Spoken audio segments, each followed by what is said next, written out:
वीरेंद्र सहवाग के बारे में बताइए।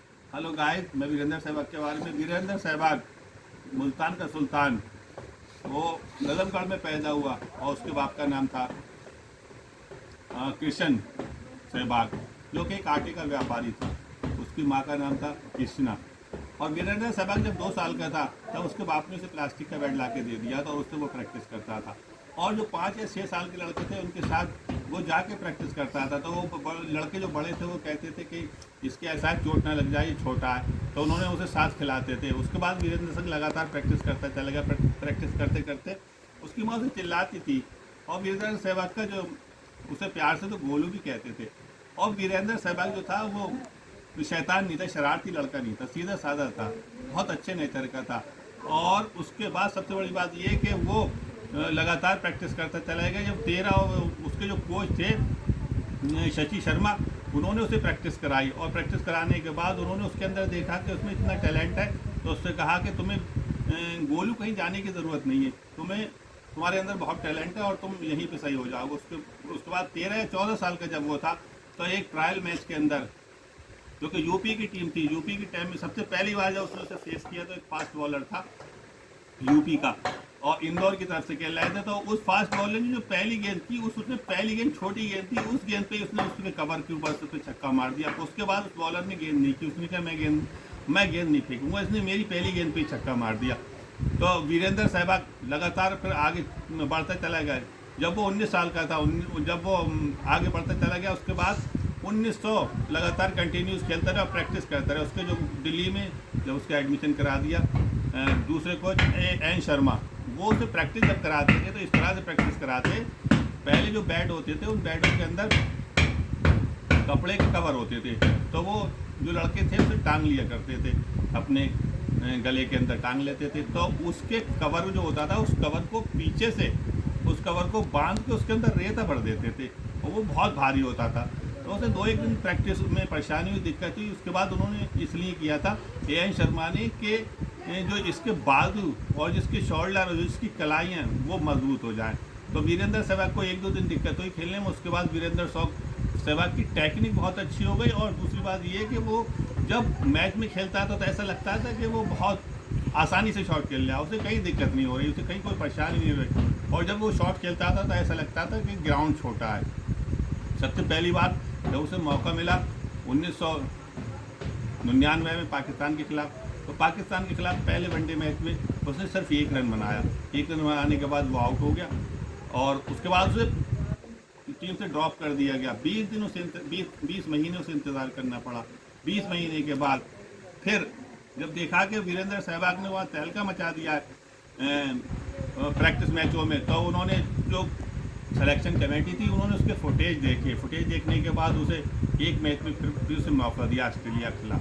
तो ऑस्ट्रेलिया के खिलाफ 2001 में उसने 54 गेंदों में 58 रन की पारी खेली, बेहतरीन पारी। उसके बाद फिर अगले मैच में उसने न्यूजीलैंड के खिलाफ 69 गेंदों में 100 रन।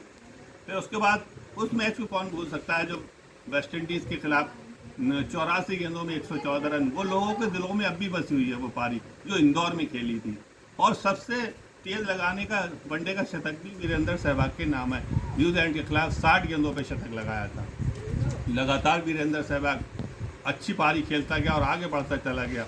और उसके बाद 2003 में जब वो पाकिस्तान में पहुंचा तो वहां जाके वो मुल्तान का सुल्तान बन गया। उसने 309 रन का पारी खेली, 13 शतक बनाया, जबकि पाकिस्तान के पास बॉलिंग अटैक बहुत अच्छा था। वसीम अकरम, वकार यूनुस, शोएब अख्तर सारे बॉलर थे। तो 309 रन की उसने पारी खेली और अब एक इतिहास रच दिया। उसके बाद लगातार वीरेंद्र सहवाग अच्छा खेलता गया, कंटिन्यूस बढ़िया खेलता चल गया। और वीरेंद्र सहवाग सारे शॉट बहुत ही आसानी से खेलता था, लेकिन अपर कट जो खेलता था उसका देखने लायक था। ऑफ स्टंप के ऊपर जो गेंद होती थी उसे जो अपर कट खेलता था वो थर्ड मैन और फर्स्ट सेल के ऊपर से बाउंड्री लाइन के बाहर 6 रन। मैं समझता हूँ दुनिया में उससे अच्छा अपर कट किसी का नहीं है वीरेंद्र सहवाग से।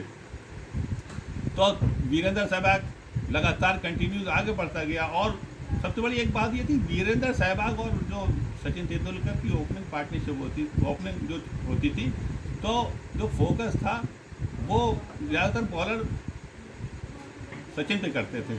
समझते थे सचिन को हम आउट कर लें। लेकिन सचिन को आउट करने के चक्कर में स्कोर जो था वीरेंद्र सहवाग कर लेता था। उसे बॉलिंग अच्छी करते थे, वो आउट कर लेता। उसके बाद वीरेंद्र सहवाग ने लगातार अच्छी पारी खेली और अपना नाम रोशन करता चला गया और मुल्तान का सुल्तान कहने लगा। और उसके बाद एक शतक उसने और वेस्ट इंडीज़ के खिलाफ 287 रन का 13 शतक लगाया। उस शतक को कोई नहीं भूल सकता। वो अभी भी भारतीय टीम का सबसे तेज शतक वीरेंद्र सहवाग लगाने वाला बल्लेबाज है। और उसके बाद देखो लगातार कंटिन्यू वो अच्छी पारी खेलता रहा। 2008 से लेकर 2012 तक उसका क्रिकेट में परचम लहराया, उसका दबदबा था, क्रिकेट पे उसने राज किया। और वीरेंद्र सहवाग वीरू नाम से जाना जाता है। और उसने कभी किसी बॉलर को अपने ऊपर हावी नहीं हुआ। हर बॉलर को उसने अटैक करके खेला, हर बॉलर की पिटाई की, चाहे कहीं और किसी भी जगह पे हो। और सबसे बड़ी बात एक ये थी वीरेंद्र सहवाग के अंदर उसकी आदत बहुत अच्छी, नेचुरल बहुत ही बढ़िया था। और जो उसने तीसरा जो एक और जब उसे 207 में ड्रॉप कर दिया गया था ऑस्ट्रेलिया के खिलाफ, फिर उसे धोनी ने फिर उसे मौका मिला 2008 में, तो उसने अफ्रीका के खिलाफ 287 गेंदों में देखो अपना 309 रन 319 रन की पारी खेली। उस पारी को कौन भूल सकता है। तो वीरेंद्र सहवाग भारत का पहला बल्लेबाज है जिसने के 13 शतक लगाए और 5 विकेट लिए होंगे। मगर उसके 13 शतक और 5 विकेट, मगर 13 शतक का मतलब 6 शतकों को 6 नहीं लगाए जाते हैं। अगर 13 शतक माना है तो वो एक ही शतक लगाया जाएगा। तो 6 नहीं लगाएंगे तो 13 के 2 लगाएंगे। अच्छा, 1 मारे चाहे 2 मारे चाहे 3 मारे 4 मारे, वो शतक एक ही लगाया जाता है। तो अपनी वीडियो को मैं यहीं पे पूरी करता हूँ। और जिसे भी कोई बात क्रिकेट के बारे में पूछनी हो, मालूम करनी हो, आगे कमेंट में लिखें और हमारे चैनल को सब्सक्राइब करें और लाइक करें और शेयर करें।